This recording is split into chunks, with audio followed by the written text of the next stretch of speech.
अस्सलाम वालेकुम स्टूडेंट्स। आज की इस वीडियो में हम लोग चैप्टर नंबर 1 का जो टेस्ट अपलोड किया था मैंने पहले उसकी डिस्कस करेंगे। तो एमसीक्यू नंबर 1 है और इससे पहले अगर आप लोगों ने वो टेस्ट नहीं देखा तो पहले वो जाके वीडियो पे टेस्ट देख लें, उसको अटैम्प्ट कर लें, फिर उसके बाद उसकी डिस्कशन जो है वो आप उसको ईजीली अंडरस्टैंड कर सकते हैं। तो यहाँ पे एमसीक्यू नंबर 1 है और आपकी स्क्रीन पे सामने आ रहा होगा विच of the following is dimensionally correct. यहाँ पे आपके पास 4 ऑप्शंस लिखे हुए हैं। तो सबसे पहले ये समझ लें कोई भी इक्वेशन डायमेंशनली ठीक कैसे होती है। तो फॉर डायमेंशनली करेक्ट अगर आप लोग चेक करना चाहते हो तो उस इक्वेशन की लेफ्ट हैंड साइड की डायमेंशंस और राइट हैंड साइड की डायमेंशन सेम होनी चाहिए। तो यहाँ पे जितने भी ऑप्शंस लिखे हुए हैं आपने दोनों साइड्स लेफ्ट हैंड साइड और राइट हैंड साइड की डायमेंशंस बनानी है और उसके बाद देखना है किन ऑप्शन में दोनों साइड्स की डायमेंशन सेम आती है। तो यहाँ पे जो आपके पास ऑप्शन सी है उसको गौर से देखें तो वहाँ पे क्या लिखा हुआ है, pressure is equal to energy per unit volume. अब अगर मैं प्रेशर की डायमेंशंस बनाऊँ तो प्रेशर का रिलेशन फोर्स पर यूनिट एरिया होता है और फोर्स को आप लोग लिख सकते हो in term of base units kilogram metre per second square और एरिया यहाँ पे क्या हो जाएगा मीटर का स्क्वायर। तो यहाँ पे किलोग्राम के लिए कैपिटल एम है, फिर एम को एम स्क्वायर से सिंप्लीफाई कर लें तो यहाँ से ही आपके पास प्रेशर की डायमेंशंस आ जाएंगी। नाउ राइट हैंड साइड पे लिखा हुआ है एनर्जी पर यूनिट वॉल्यूम। अगर आप एनर्जी पर यूनिट वॉल्यूम की डायमेंशंस बनाओगे तो वो कैसे होगी, energy is equal to F D आप लोग लिख सकते हो बिकॉज एनर्जी वर्क सारा कुछ सेम ही होता है। F D divided by volume आपके पास आ गया। नाउ अगेन फोर्स की यूनिट्स पुट कर दें, फिर उसके बाद डी के बेस यूनिट्स पुट कर दें, वॉल्यूम आपके पास मीटर क्यूब होता है। सिंप्लीफाई करेंगे तो यहाँ से आपके पास ये आंसर आ जाएगा। तो देख सकते हैं आप लोग लेफ्ट हैंड साइड और राइट हैंड साइड की डायमेंशन सेम है। तो यहाँ पे आपके पास करेक्ट ऑप्शन कौन सा वाला है, सी। इसके लिए अगर आप लोग ये चाहते हैं कि टाइम कम लगे इस एमसीक्यू को सॉल्व करने में तो पहला ऑप्शन देखिए वहाँ पे लिखा हुआ है pressure is equal to force पर यूनिट वॉल्यूम। आप लोगों को प्रेशर का रिलेशन का पता है कि वो फोर्स पर यूनिट एरिया होता है, पर यूनिट वॉल्यूम नहीं होता। तो पहला ऑप्शन चेक करने की ज़रूरत ही नहीं है, वो आपके पास गलत है। उसके बाद लिखा हुआ है pressure is equal to momentum per unit volume per unit time. तो ये भी आपके पास ठीक नहीं है। पहले वो ऑप्शन चेक कर लें जो बहुत ईजी आपको समझ आ रहा हो, जैसे यहाँ पे pressure is equal to energy per unit volume. तो यहाँ से आप लोग देख सकते हैं। इसका एक और शॉर्टकट मेथड ये है कि फर्स्ट ईयर और सेकेंड ईयर की बुक्स में जितनी भी क्वांटिटीज़ जिनकी डायमेंशन सेम होती हैं उन सारे रिलेशंस को मेमोराइज़ कर लें तो आपको बार बार ये ड्राइव करने की ज़रूरत नहीं होगी। और मैंने जो डायमेंशंस वाले टॉपिक की वीडियो अपलोड की थी वहाँ पे तकरीबन क्वांटिटीज़ की डायमेंशन जिनकी सेम होती है बता दिया था। तो वहाँ से आप लोग इजीली इसको सॉल्व कर सकते हैं। MCQ नंबर 2 और ये था identify the pair whose dimensions are equal. Again अगर आप इस MCQ को बहुत कम टाइम में सॉल्व करना चाहते हो तो जितनी भी क्वांटिटीज़ की डायमेंशन सेम होती हैं वो सारी मेमोराइज कर लें। तो यहाँ पे आपके पास करेक्ट ऑप्शन ए है, वहाँ पे लिखा हुआ है टॉर्क एंड वर्क। अगेन अगर आप लोग टॉर्क की डायमेंशंस बनाओ और वर्क की डायमेंशंस बनाओ तो वो आपके पास क्या होगी, सेम। और तो सी में लिखा हुआ है फोर्स एंड स्ट्रेस, तो ये आपके पास नहीं है बिकॉज स्ट्रेस फोर्स पर यूनिट एरिया होता है। डी में लिखा हुआ है फोर्स एंड वर्क, तो ये भी आपके पास ठीक नहीं है। बी आपके पास स्ट्रेस एंड एनर्जी, ये भी ठीक नहीं है। तो करेक्ट ऑप्शन कौन सा वाला होगा, ए। और इस MCQ को बहुत कम टाइम में सॉल्व तभी कर सकते हो अगर आपको उन सारी क्वांटिटीज़ का पता हो जिनकी डायमेंशन सेम होती है। तब याद रखना है टॉर्क एंड वर्क इन दोनों की डायमेंशन सेम होती है। एक और चीज़ भी देख लें, टॉर्क हो गया, वर्क की जगह एनर्जी भी आ सकता है, kinetic energy, potential energy, gravitational potential energy, any type of energy. और टॉर्क और कपल इन सब की डायमेंशंस हमेशा सेम होती हैं। नाउ MCQ नंबर 2 में करेक्ट ऑप्शन आपके पास कौन सा वाला है, ए। MCQ नंबर 3 और ये था if the units of mass length and time are doubled unit of angular momentum will be. तो आपको सबसे पहले एंगुलर मोमेंटम का रिलेशन आना चाहिए। Now angular momentum is equal to किसके बराबर होता है, एल के साथ इसको रिप्रेजेंट करते हैं, that is equal to R P. Chapter number 5 में ये लिखा हुआ है, वहाँ पे आप लोग जाके डिस्कस करोगे। Now capital L is equal to R, P की जगह मैंने यहाँ पे क्या पुट कर दिया, MV। अब अगर आप यूनिट्स ऑफ एंगुलर मोमेंटम यहाँ से फाइंड करोगे इन टर्म ऑफ बेस तो आपके पास आर के लिए क्या होगा, मीटर, फिर kilogram metre per second, speed आपके पास आ गई। सिंप्लीफाई करेंगे तो रिजल्ट आपके पास आ जाएगा kilogram metre square per second. Now if the units are doubled, अब अगर फॉर एग्जांपल हमने किन किन यूनिट्स को डबल करना है, मैस, लेंथ और टाइम तीनों की यूनिट्स को डबल करेंगे तो आपके पास क्या रिजल्ट आएगा। तो यहाँ पे देख लो ये किलोग्राम है, मैस का यूनिट है, इसको मैंने डबल कर दिया। इसके साथ मैंने 2 लिख दिया है। सिमिलरली यहाँ पे मीटर लिखा हुआ है, लेंथ की यूनिट्स हैं, इसको भी मैंने डबल कर दिया है, m के साथ मैंने 2m लिख दिया तो होल का स्क्वायर एज इट इज़ यहाँ पे आ जाएगा। सिमिलरली टाइम के यूनिट्स आपके पास कौन से वाले होते हैं, सेकंड को मैंने यहाँ पे क्या कर दिया है, डबल। अब आप ये काम करें, जितने एक्स्ट्रा फैक्टर आपने इंट्रोड्यूस करवाए थे उनको कॉमन ले लें।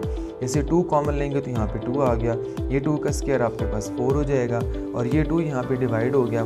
बाकी जितने भी आपके पास ओरिजिनल यूनिट्स है वो साइड पे कर लें, तो जो एक्स्ट्रा फैक्टर सिंप्लीफाई होके आएगा उतने टाइम्स चेंजेस आ रही होंगी। तो यहाँ पे एक्स्ट्रा फैक्टर आपके पास 4 आ गया, तो इट मीन्स जो आपके पास यूनिट्स ऑफ एंगुलर मोमेंटम है वो आपके पास हो जाएंगे क्वाड्रपल्ड। तो ये कौन सा वाला ऑप्शन ठीक है, डबल, ट्रिपल, क्वाड्रपल। तो यहाँ पे आपके पास करेक्ट ऑप्शन कौन सा वाला है, सी। अगेन समझ लें, अगर आपने किसी एक क्वांटिटी को डबल करना है, 3 टाइम करना है और रिजल्ट देखना है कितने टाइम चेंजेस आ रही हैं, तो आप लोग उस एक क्वांटिटी को डबल करने के बाद उस एक्स्ट्रा फैक्टर को कॉमन ले लिया करें। तो जितना एक्स्ट्रा फैक्टर कॉमन जाएगा उतने ही टाइम्स चेंजेस आ रही होंगी। तो MCQ नंबर 3 में कौन सा वाला ऑप्शन ठीक है, सी, क्वाड्रपल्ड। MCQ नंबर 4 और यहाँ पे था the force F is given by Stokes equation F is equal to 6 pi eta R V, then the dimensions of viscosity eta R. तो यहाँ पे आपने ये जो ईटा लिखा हुआ है कोएफिशिएंट ऑफ विस्कोसिटी, इसकी आप लोगों ने डायमेंशंस फाइंड करनी है। तो सबसे पहले आपको रिलेशन आना चाहिए, रिलेशन के बाद आप यहाँ से ईटा को साइड पे कर लें, इसको रीअरेंज कर लें, तो F डिवाइडेड बाई क्या हो जाएगा, 6 pi into R we.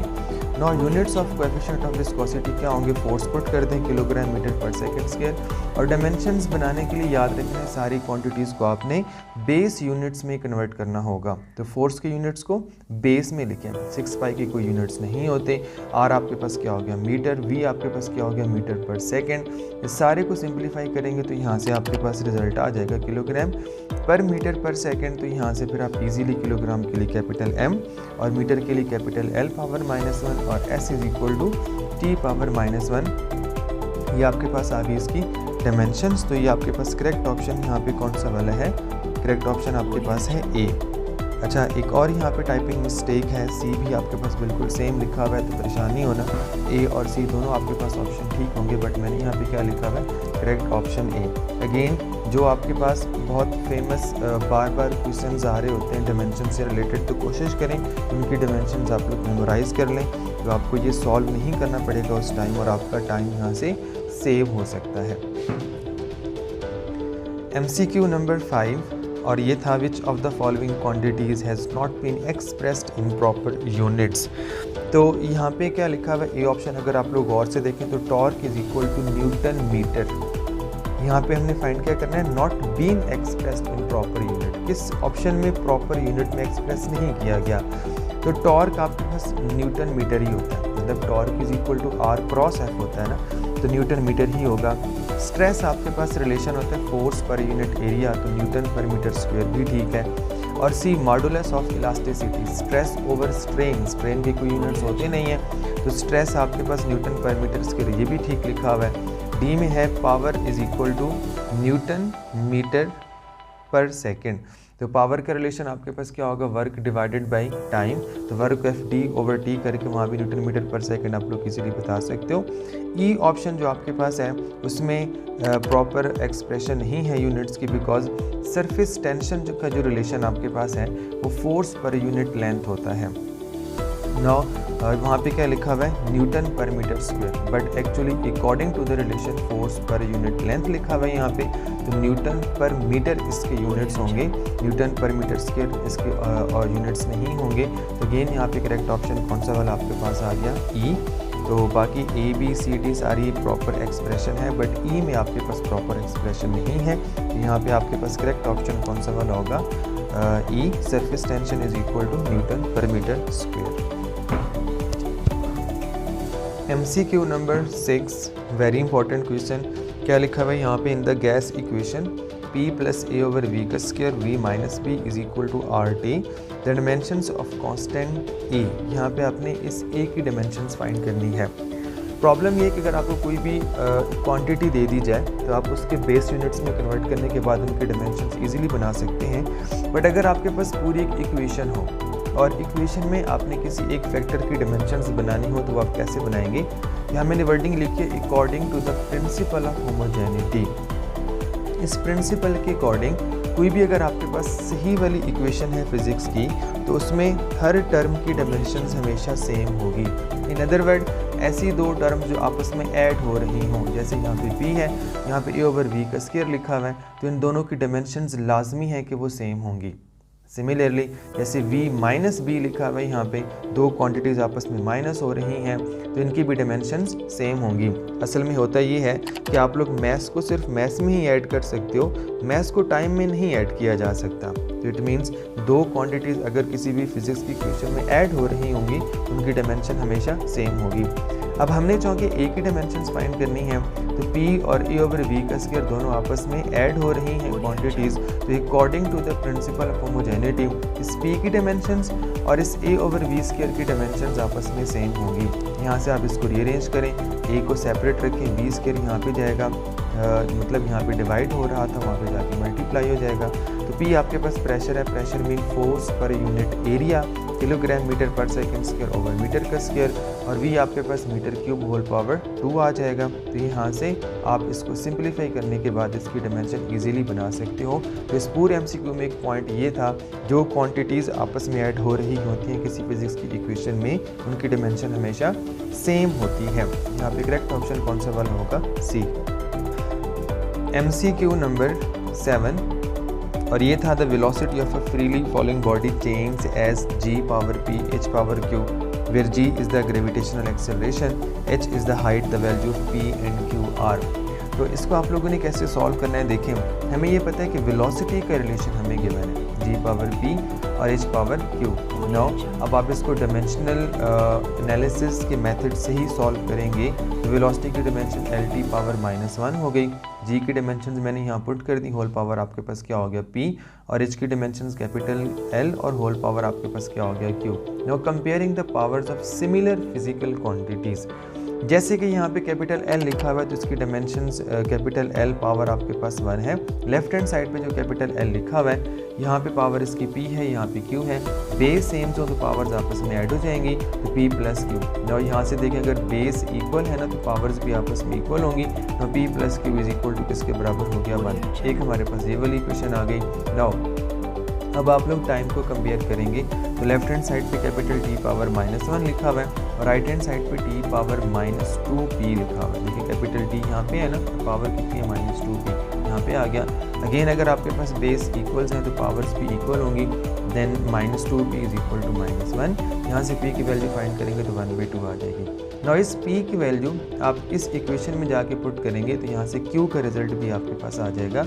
Hence q is equal to 1 minus p is equal to 1 minus 1/2 is equal to 1/2। Hence p की वैल्यू भी 1/2 आ गई और q की वैल्यू भी आपके पास 1/2 आ गई। तो आप इस तरीके से, अगर आपको इस तरीके से कोई रिलेशन गिवन हो तो वहाँ से आप इजीली पावर्स की वैल्यूज़ आप लोग कैलकुलेट कर सकते हो बाय यूजिंग डायमेंशनल एनालिसिस। यहाँ से p और q की वैल्यूज़ आ गई तो करेक्ट ऑप्शन आपके पास कौन सा वाला है? यहाँ पे A।